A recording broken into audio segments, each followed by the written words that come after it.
Assalamualaikum warahmatullahi wabarakatuh. A'udzu billahi minasyaitonir rajim. Bismillahirrahmanirrahim. Alhamdulillahi rabbil alamin. Wassalatu wassalamu ala asyrafil anbiya'i wal mursalin sayyidina maulana wa nabiyyina wa habibina wa syafi'ina wa qudwatina wa uswatina Muhammadin sallallahu alaihi wasallam wa ala alihi wa ashabihi ajma'in. Allahumma faqihna fid din waftah alaina futuhal arifin waj'al a'malana khalisatan liwajhikal karim ya arhamar rahimin. Allahumma iftah alaina hikmatak wa anshur alaina min khazain rahmatika ya arhamar rahimin. Rabbi shrah li sadri wa yassir li amri wahlul 'uqdatam min lisani yafqahu qawli walhamdulillahi rabbil alamin. Amin. Qala al-musannif rahimahullahu ta'ala wa nafa'ana wa iyyakum bi'ulumihi fid dharain amin. Alhamdulillah, pertama selamanya marilah sama-sama kita panjatkan setinggi-tinggi kesyukuran kita ke hadrat Allah Subhanahu wa taala, kerana pada malam ini Allah taala masih lagi memberikan kesempatan kepada kita. Allah taala masih lagi memberikan nikmat sihat tubuh badan, boleh pakat-pakat hadir ke rumah Allah taala pada malam ini. Kemudian Allah taala juga memberikan kepada kita daripada nikmat panjang umur, supaya kita dapat menggunakan bagi umur kita yang ada untuk kita bertaubat kepada Allah Subhanahu wa taala. Seterusnya untuk kita beramal ibadat kepada Allah Subhanahu wa taala seperti mana yang telah dituntut oleh Allah taala sebagai hamba Allah. Dan mudah-mudahan kita minta daripada Allah Subhanahu wa taala supaya kita semua daripada kalangan yang hadir pada malam ini, supaya kita semua berada dalam keredaan Allah Subhanahu wa taala sentiasa insya-Allah. Tuan-tuan puan-puan yang dirahmati oleh Allah Subhanahu wa taala, insya-Allah pada malam ini kita akan memulakan kuliah kita, pengajian kitab kita daripada kitab Penawar Bagi Hati. Kali itu asalnya perbincangan awal kita nak baca kitab dalam bahagian Usuluddin, iaitu kitab Faridatul Faraid, cara bab sifat 20, cara bab akidah. Tapi walau bagaimanapun ada perbincangan selepas pada kunjungan Tuan Imam Besar Masjid Bandar. Dia nak baca kitab tu. Jadi yang bertukar daripada kitab Faridatul Faraid yang membicarakan soal ilmu Usuluddin. Setelah kita berbincang dengan Beding, di maka dia kata alhamdulillah insya-Allah kita ambil kitab untuk bahagian tasawuf. Iaitu kitab Penawar Bagi Hati. Dia kitab Penawar Bagi Hati ini merupakan salah satu daripada muqarrar ataupun daripada sukatan pelajaran kita duk ngaji pondok. Kita ngaji pondok dan kita sedia maklum sekarang di mana-mana pun orang baca kitab ini. Kerana apa? Kerana kitab ini, kitab Penawar Bagi Hati, merupakan satu kitab yang mana larah bahasa dia sesuai dengan orang awam macam kita. Bersesuaian dengan kitab ini sebagai kitab ibtidaiyah ataupun kitab permulaan kita nak belajar ilmu tasawuf. Baik. Jadi seperti mana kuliah yang sebelum ini pernah hamba sebut bahawasanya daripada ilmu fardu ain, 3 ilmu fardu ain yang utama, iaitu pada ilmu fiqh, kemudian ilmu usuluddin dan juga ilmu tasawuf. Dia ilmu fiqh, cara fikir, belajar bagaimana nak betul amal ibadat kita. Pada amal ibadat semaya kita, puasa, zakat, jual beli, nikah kahwin, semua pada bab fiqh. Kita bincang pada bab fiqh yang mana telah pun diasaskan oleh 12 a'immah mazhab. Pada peringkat awalnya mazhab ada 12 semua. Tetapi yang bertahan sampai hari ini ialah 4 mazhab utama. Daripada mazhab Syafi'i, Hambali, Hanafi dan juga Maliki. 4 mazhab inilah bertahan sampai hari ini. Ada pun mazhab lain hanya serpihan-serpihan sahaja. Bukan kata mazhab ni tak muktabar tak. Mereka ni merupakan a'immah ataupun mujtahid mutlak yang mula-mula mengeluarkan fatwa daripada kalangan bahagian ilmu fiqh. Jadi sampai kepada kita alhamdulillah mazhab Syafi'i. Maka mazhab Syafi'i kita semua digelar Syafi'iyah. Maknanya pengikut-pengikut mazhab Syafi'i, itu fiqh. Kemudian juga ilmu yang wajib yang kedua pada bahagian usuluddin, ataupun juga dikenali sebagai ilmu akidah, juga dikenali sebagai ilmu tauhid, juga dikenali sebagai ilmu kalam, juga dikenali sebagai ilmu ma'rifat. Ilmu apa dia tu? Yang membincang kepada kita bagaimanakah kita nak berpegang kepada akidah. Yang mana pada bahagian akidah ini dua orang mujtahid mutlak yang menjadi pelopor ataupun yang mengasaskan ilmu fiqh, ilmu tauhid ataupun ilmu usuluddin, iaitu Imam Syekh Abu Hasan Al-Asy'ari dan juga Imam Abu Mansur Al-Maturidi. Kemudian pada ilmu tasawuf kita nak belajar ini merupakan ilmu wajib yang ketiga yang diasaskan oleh antara pelopor ataupun yang membawa ataupun memperkenalkan ilmu tasawuf, iaitu pada ulama yang dikenali sebagai Imam Junaid Al-Baghdadi dan juga Imam Abu Qasim Al-Qushairi.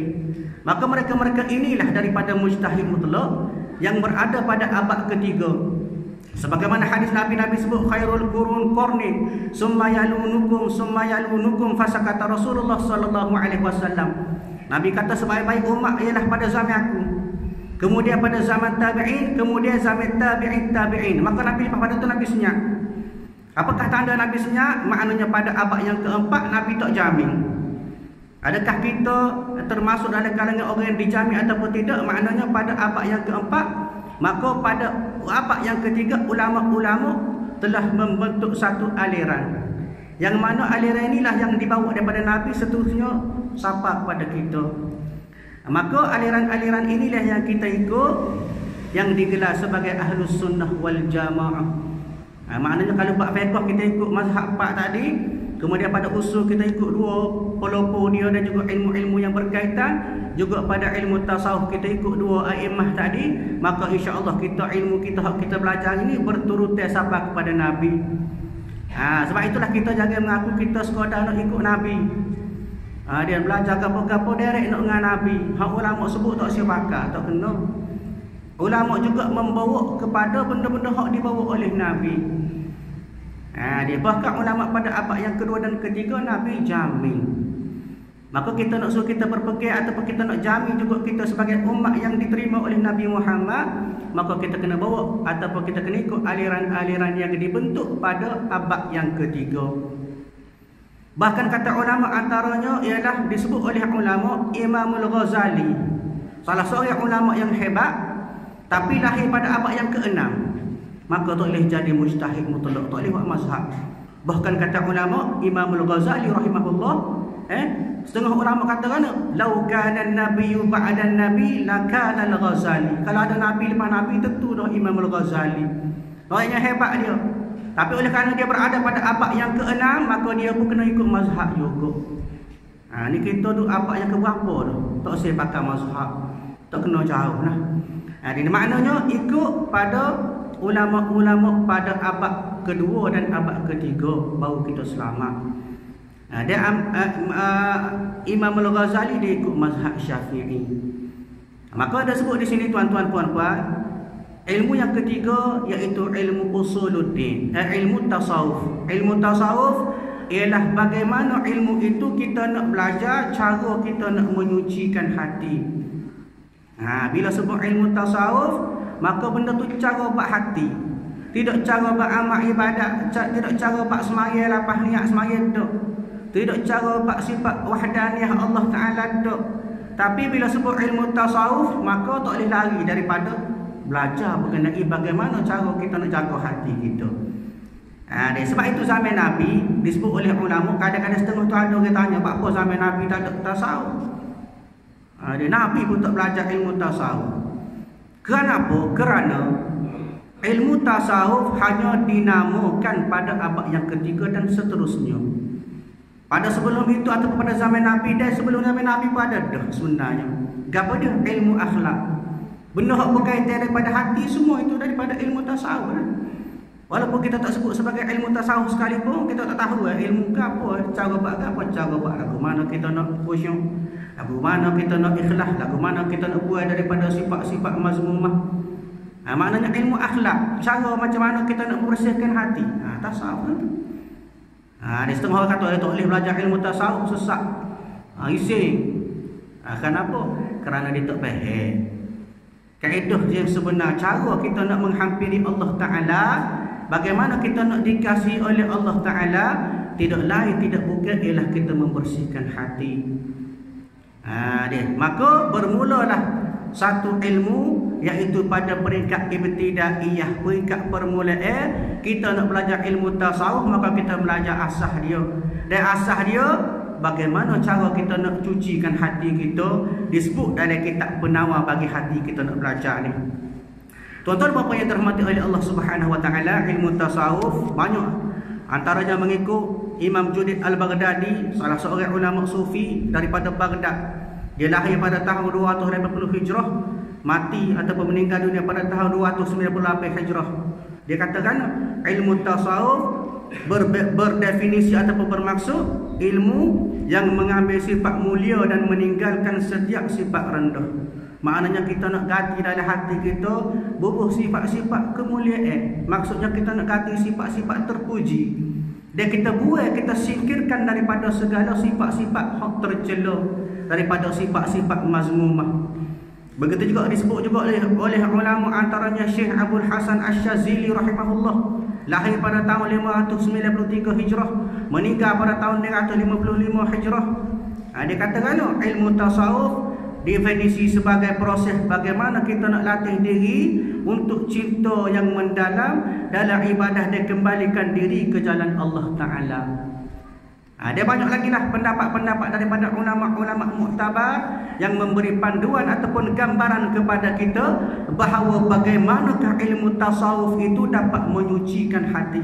Maka nak tak nak kita nak menghampiri Allah Ta'ala, kita nak dikasihi Allah Ta'ala, maka kita kena belajar ilmu tasawuf. Maka pada malam ini kita akan mulakan kuliah daripada kitab penawar bagi hati, sebagaimana yang telah diedarkan kepada tuan-tuan, puan-puan. Penawar bagi hati ni dia ada banyak versi. Hak ambo dok guna kitab penawar bagi hati hak Jawi. Jamil dok ngaji pondok lagi. Kemudian hak sekarang ada hak terjemah, hak photostat tu hak terjemah lah. Ni hak asal dia. Harga dia 15 riyal putih, tapi utama bui lah. Tak ada masalah. Cumanya nak ayatnya dari segi ulama kita ataupun ulama mutaakhirin hak terkemudian ini ada usaha-usaha nak suruh kita faham ilmu. Sebab itulah dia mari ataupun dia cetak pada versi tulisan Rumi. Nak suruh kita faham, nak suruh kita mudah belajar. Kalau buat hak Rumi betul saya mengaji lagi tak tahulah. Kapal lain lah, kapal ni alhamdulillah rajin lah kau mengaji insya-Allah deh. Jadi tuan-tuan puan-puan, kitab penawar bagi hati telah dikarang oleh salah seorang ulama Nusantara ataupun salah seorang daripada ulama tanah Jawi yang mengajar di Masjidil Haram. Siapa dia? Kalau tengok di kulit tu ada tulis Syekh Abdul Qadir bin Abdul Muttalib Al-Indonesi Al-Mandili. Dia nama dia. Dia ni ulama daripada Indonesia. Pengarang kitab ni, kita cerita pengarang kitab dulu. Dia lahir pada tahun 1965, lahir pada tahun 1910. Kemudian dia meninggal ataupun dia meninggal dunia pada tahun 1965 pada ketika umur dia 55 tahun. Salah seorang ulama yang muktabar, dia merupakan salah seorang daripada ulama daripada Nusantara. Ulama boleh kecek Melayu tapi mengajar Mekah. Hebatlah dia ni. Antara tok guru dia antaranya Pak Dok Tani, Syekh Ali Al-Maliki, ulama-ulama besar antaranya Syekh Muhammad Al-Arabi. Ramai lagi lah tok guru dia. Dia ni merupakan orang yang sangat alim. Bukan setakat pada ilmu tasawuf dan juga pada ilmu-ilmu lain daripada ilmu fiqh, ilmu politik, ilmu usuluddin. Dan dia masa dia duduk Mekah, dia telah menghasilkan 24 buah kitab. Sama ada kitab bahasa Melayu dan juga kitab bahasa Arab. Hebat dia pengarang kitab ni. Antara kitab dia, antara namanya Risalah Pokok Qadiani, membincangkan bagaimana ilmu sesat Qadiani. Begitu juga antaranya kitab dia Sinar Matahari Penyuluh Kesilapan Abu Bakar Al-Asy'ari. Disebut juga kitab Al-Mazhab, tiada harai bermazhab. Dia untuk menentai ataupun mengkritik pemikiran yang dibawa oleh kaum muda. Begitu juga bagaimanakah kitab-kitab di antara lain, antaranya hak basuhnya senjata untuk haji, untuk lebah. Kalau ngaji pondok biasa dengar ni. Antaranya juga kitab dia Tuhfatul Qari Al-Muslim Al-Mukhtarah mimma ittifaq alaihi Al-Bukhari wa Muslim. Kitab dia bahas pasal hadis. Kitab bahasa Arab. Dia orang Melayu buat kitab bahasa Arab, hebat. Di antaranya juga kitab ni lah kitab penawar bagi hati. Kitab antaranya Siasah dan Ledori dalam alim ulama, dan juga kitab Islam, Agama dan Kedaulatan. Maknanya sepanjang dia duduk Mekah, sebanyak 24 buah kitab yang dihasilkan. Orang alim lah. Ini itu kalau kena kita mengenal pengarang kitab penawar bagi hati. Baik, buka kitab kita, tengok pada mukaddimah.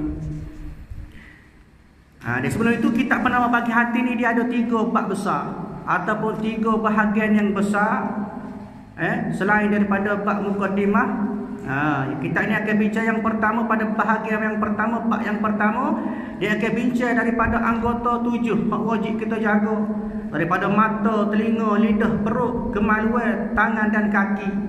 Kemudian masuk pada bab yang kedua, dia akan cerita kepada kita tentang hati kita. Bagaimana kita nak sebut di sini tentang 10 daripada sifat-sifat mazmumah, 10 sifat kecelaan dia akan bincang. Daripada antaranya sifat kita mazmumah, antaranya sifat terlalu rakus pada makanan, rajin makan, beri makan. Kemudian rakus berkata-kata, sifat marah, sifat deki, sifat kedekut, kasih pada harta, sifat kasih kepada kemegahan, sifat mengasihi dunia, dan juga sifat membesarkan diri, sifat ujub, sifat riya. Ini daripada 10 sifat mazmumah hak kita kena buai dalam hati kita. Kemudian pada bab yang ketiga, bab yang terakhir, disebut pula daripada 10 sifat mahmudah ataupun sifat-sifat kepujian. Sebagaimana sebut tadi 10 pada sifat mazmumah yang pertama kita nak buat, bersih sifat ataupun kita dah singkirkan daripada 10 sifat kecelaan, sifat mazmumah, maka sebab itu pengarang kita mari pula kepada kita daripada 10 sifat mahmudah, sifat kepujian. Nak ganti daripada 10 sifat mazmumah, sifat tercela yang kita buat tadi. Antaranya dari sifat taubat, sifat khauf ataupun takut kepada Allah Ta'ala, sifat zuhud, sabar, syukur, ikhlas, tawakal, kasih kepada Allah Ta'ala, kemudian reda dengan qada Allah Ta'ala, serta yang terakhir kita ingat kepada mati. Inilah sebenarnya kandungan-kandungan daripada kitab penawar bagi hati yang dikarang oleh Syekh Abdul Qadir Al-Mandili rahimahullahu ta'ala. Jadi secara umumnya ataupun secara gambaran kasarnya kita melihat bahawa kitab ni khusus nak cara bab hati. Nak belajar pasal semaya tak ada dalam kitab ni. Nak belajar pasal nak kenal sifat 20 tak ada dalam kitab ni. Hak ada bagaimanakah cara kita nak kita belajar, bagaimanakah cara kita nak jaga hati kita. Baik. Penawar hati Syekh Abdul Qadir Al-Mandili membicarakan ilmu tasawuf peringkat permulaan. Bismillahirrahmanirrahim. Dengan nama Allah. Bismillahirrahmanirrahim, dengan nama Allah. Ar-Rahim, sifat Allah Ta'ala yang bersifat dengan pemurah. Apa makna sifat pemurah Allah Ta'ala ini? Maka dengan sifat pemurah Allah Ta'ala ini boleh makan belaka, boleh rezeki belaka. Daripada kita orang Islam, orang kafir, hayawan, daripada pokok-pokok boleh udara, boleh oksigen dan sebagainya, semua daripada makhluk boleh nikmat. Itu dengan sifat Rahman Allah Ta'ala. Adapun Ar-Rahim, sifat Allah Ta'ala juga, yang mana Allah Ta'ala cedek, Allah Ta'ala sifat kepada hamba-hambanya yang beriman dan bertakwa semata-mata. Maknanya sifat Rahim Allah Ta'ala ni juga dikenali sebagai sifat pemberi rahmat. Bila Allah Ta'ala guna esok-esok di hari akhirat, orang-orang yang Allah Ta'ala beri rahmat, maka insya-Allah Allah Ta'ala pilih daripada kalangan hamba-hamba yang dia kasih. Sifat Ar-Rahim ni tak boleh kepada umat orang, tak boleh kepada orang lain, orang yang kafir, tak boleh kepada haiwan, tak boleh kepada tumbuhan, khusus kepada orang-orang muslim mukmin yang beriman. Dia kena faham gitu. Baik. Segala puji bagi Allah Ta'ala. Segala puji bagi Allah Ta'ala, maknanya segala puji itu milik Allah Ta'ala. Kenapa? Kerana setiap pujian kena kembali kepada Allah Ta'ala. Bila orang puji sebut Alhamdulillah, segala puji kembali kepada Allah. Itu hak sebenarnya cara betul. Kita orang puji duk berasa agah, hebatmu, semakmu, kayamu. Sepatutnya Alhamdulillah, kembalikan kepujian itu kepada Allah Ta'ala. Kenapa? Kerana kesempurnaan Allah Ta'ala itu pinjaman daripada Allah kepada kita. Orang kata kita bagus, Allah Ta'ala, Allahmu ni bagus lah. Kita pun dia mengiyakan saja bahasa Belenggu, agah bahasa sombong kita. Kenapa? Kerana pokok dengan hak kelebihan Tuhan beri, sedangkan hak Allah Ta'ala. Ini maknanya bila segala puji kena kembali kepada Allah Ta'ala. Alhamdulillah. Itu cara dia. Maknanya milik Allah Ta'ala, kembali kepada Allah. Kesempurnaan Allah Ta'ala beri belaka kita, semak kita, kaya kita. Ada ni bagus kita, baik kita, hebat kita, rajin ibadat kita, semua itu nikmat daripada Allah semata-mata. Maka kena kembali kepada Allah Ta'ala. Maknanya segala kepujian, segala puji bagi Allah Ta'ala, makna milik Allah Ta'ala. Tuhan yang menjadikan jin dan manusia supaya mengerjakan ibadat. Ini maknanya Allah Ta'ala buat jin dan manusia untuk buat ibadat. Jangan kita fikir atas dunia ni tempat kita nak senang-senang dah.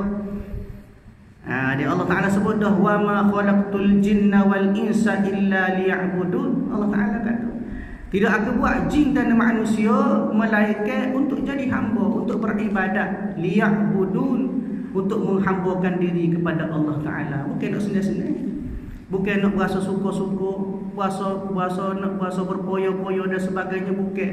Dunia bukan tempat untuk kita bersuka-suka. Wal akhiratu khairun wa abqa, kata Allah. Sungguhnya akhirat itu khairun, lebih baik, wa abqa, dan kekal abadi. Dunia ni sebentar. Bahkan dunia ini kata ulama, ad-dunya mazra'atul akhirah. Dunia tempat kita bercucuk tanam untuk hari akhirat. Kita menanam lah ni, kita semal lah ni, esok-esok hari akhirat kita kutip hasil dia. Hasil itulah kita nak buat menghadap Allah Ta'ala tu. Baik. Tuhan yang menjadikan jin dan manusia, maknanya jin dengan manusia yang esok-esok Tuhan soal balik. Kita dibangkitkan jin dengan manusia yang penghuni api neraka. Di dalam api neraka tak ada lembu, tak ada kubah, tak ada benda lain. Hak adanya jin dengan manusia. Sebab itulah kita ditaklifkan ataupun kita diamanahkan untuk buat ibadat. Ada lembu kubah, dia tidak kena buat ibadat, tak ada taklifat ke atas dia, tak jadi mukallaf. Mana tak boleh jadi khalifah. Siapa dia tu? Allah Ta'ala yang menjadikan jin manusia. Dia amat mengetahui apa yang tersembunyi di dalam dada. Maknanya segala yang tersembunyi, segala asrar-asrar, segala rahsia-rahsia, sir-sir yang ada dalam hati kita, Allah Ta'ala tahu belaka. Allah Ta'ala sebut dah, innallaha ala kulli syai'in qadir. Sungguhnya Allah Ta'ala segala-galanya dia tahu, dia ada kuasa belaka. Innallaha alimun bima fis sudur. Allah Ta'ala tahu belaka benda yang ada dalam hati kita. Kita susuk setara mana pun. Dia kadang-kadang niat tu Tuhan tahu dah. Niat kita nak buat jahat, niat kita nak buat maksiat contohnya, maknanya Tuhan tahu belaka. Walaupun benda tu fis sudur dalam hati kita. Sebab itu kena beringat. Dia nak walintasi hati, nak sebut dalam hati pun kena beringat, fikir. Tuhan beri akal kepada kita untuk kita jaga hati kita. Maknanya daripada segala dosa noda kita hak dalam hati dan kebaikan sekalipun, semua Tuhan tahu belaka, Allah tahu belaka. Dan pada segala mata yang mengkhianat, maknanya pada segala mata, maknanya pada segala pandangan kita. Mata kita duk kelih benda-benda maksiat, Tuhan tahu. Mata kita duk melihat benda-benda yang tidak halal pun Tuhan tahu belaka. Sebab apa pengarang sebut mata yang khianat? Sebab mata juga antara faktor ataupun antara punca dosa kepada kita. Mudah sangat dosa mata.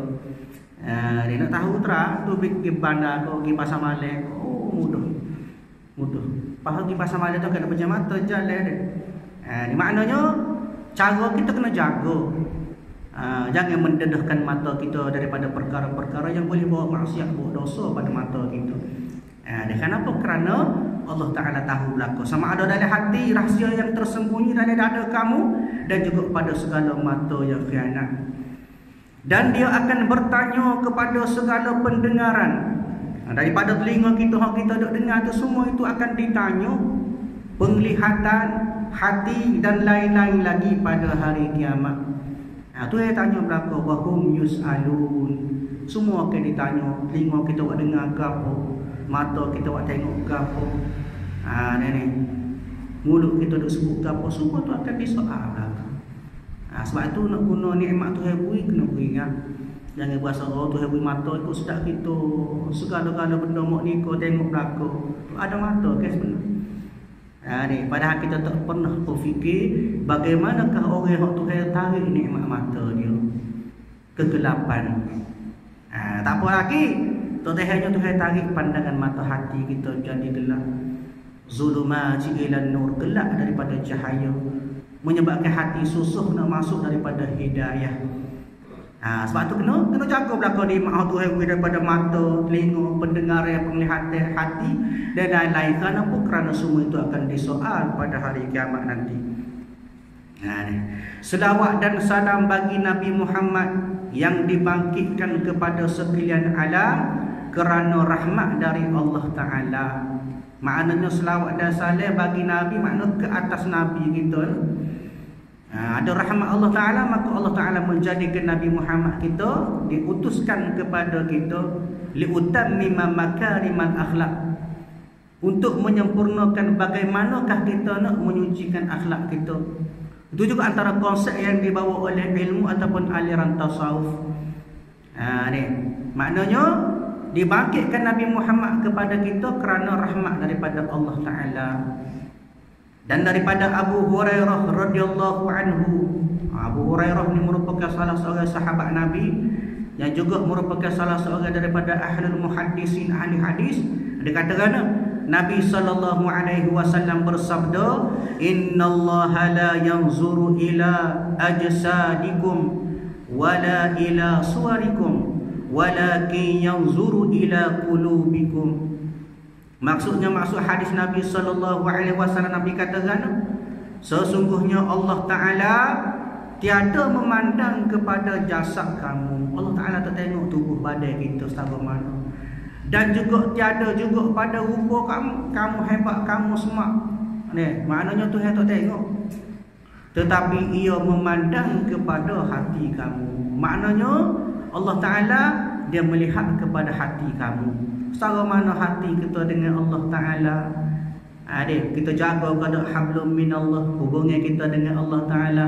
Wa hablum minan nas, kita jaga juga kepada hubungan kita sesama manusia. Punca daripada hati berlaku. Tuhan tengok setara mana hati kita.